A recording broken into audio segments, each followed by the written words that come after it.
जिला मुख्यालय बक्सर में प्रसिद्ध गजलों और पत्रकार कुमार नयन की पहली पुण्यतिथि मनाई गई, जिसके लिए कई जगहों से कवियों ने आकर उन्हें श्रद्धा सुमन अर्पित किया। जिला मुख्यालय के नगर भवन सभागार में आयोजित कवि सम्मेलन सह पुस्तक विमोचन का उद्घाटन जिलाधिकारी अमन समीर और डुमराव के विधायक अजीत कुमार सिंह ने किया। मौके पर पूर्व राज्यसभा सांसद अली अनवर भी मौजूद रहे। उपस्थित गणमान्य लोगों ने नयन दा के साहित्य प्रेम और उन्हें समाज तक ले जाने पर व्याख्यान दिए। आपको बता दें कि साहित्यकार सर वरिष्ठ पत्रकार कुमार नयन का जन्म बक्सर जिले में हुआ था। उन्होंने अपने जीवन काल में कई पुस्तकें लिखी थी जो आज भी प्रासंगिक है। पिछले वर्ष ही कुमार नयन हम सबको छोड़कर चले गए थे, जिसके बाद बक्सर में प्रगतिशील लेखक संघ द्वारा आज इस कार्यक्रम का आयोजन किया गया। किस तरह था आपसे बताया जा रहा है कि बचपन की दोस्ती?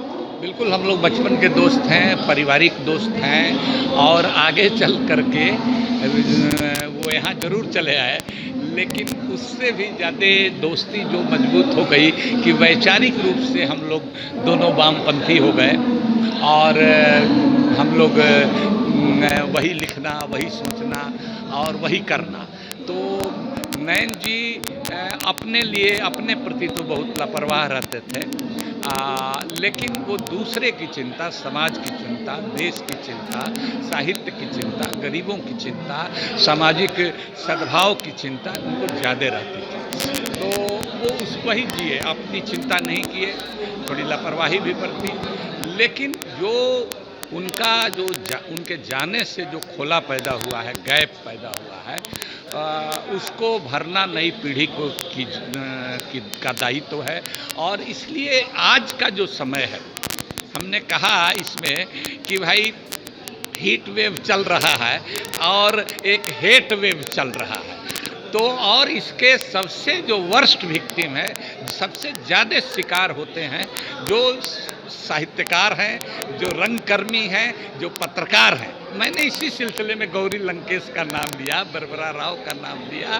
तो ये दौर इस देश में चल रहा है, तो बड़ा ही मुश्किल, ऐसे मुश्किल समय में हमारे ऐसे तेज तर्रार साथी, साहित्यकार साथी उस फ्रंट पर, हम लोग तो एक्टिविस्ट हैं, लेकिन उस फ्रंट पर और एक साथ कई तरह का, वो रंगकर्मी भी थे, वो फुटबॉल के प्लेयर भी थे, वो सामाजिक राजनीतिक विषयों पर चिंतन करने वाले कवि भी थे, शायर भी थे, गज़ल भी लिखते थे। गज़ल में तो गजब की रवानी और गजब की सोच, गहराई है उनकी, जो पूरे धरा को, पूरी मानवता उसमें झलकती है। और देश की जो ज्वलंत समस्या है, वो सांप्रदायिकता है, वो सामाजिक सद्भाव की बात है, वो भूख है, बेरोजगारी है, सब चीज़ झलकती है उनके लेखनी। उनके नहीं रहने से तो कमी खलेगी, कमी लंबे समय तक खलेगी।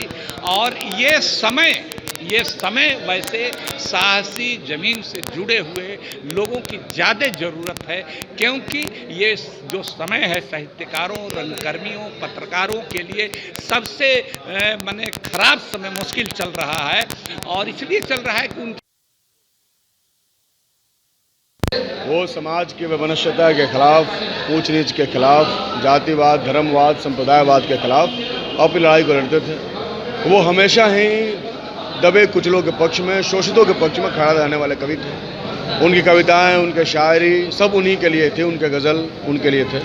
वो आजीवन वामपंथी जो साहित्यिक संगठन है, प्रगतिशील लेखक संघ, उससे वो जुड़े रहे और लगातार ही वो जो वामपंथ की विचारधारा है उसको मजबूत करते रहे और उस दिशा में अपनी कविताओं और गज़लों को लिखते रहे।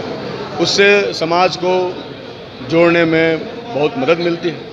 और हम समझते हैं कि कुमार नयन की गज़लों को अगर कोई छात्र पढ़ेगा तो निश्चित तौर पे उसके सोच, उसका विचार जो है वो और विकसित होगा, वो प्रगतिशील होगा और वो समाज के बारे में उसकी सोच का दायरा जो है वो बहुत बड़ा होगा। इसलिए हम लोग आज कुमार नयन को उनकी पहली बरसी पर याद कर रहे हैं और आने वाले समय में भी हम उनको याद करेंगे और हम कोशिश करेंगे कि उनकी जो रचनाएँ हैं, जो संकलित नहीं हैं या जो अभी तक पढ़ी नहीं गई है, उनका संकलन हो और पाठकों के बीच में उसको पहुंचाया जाए।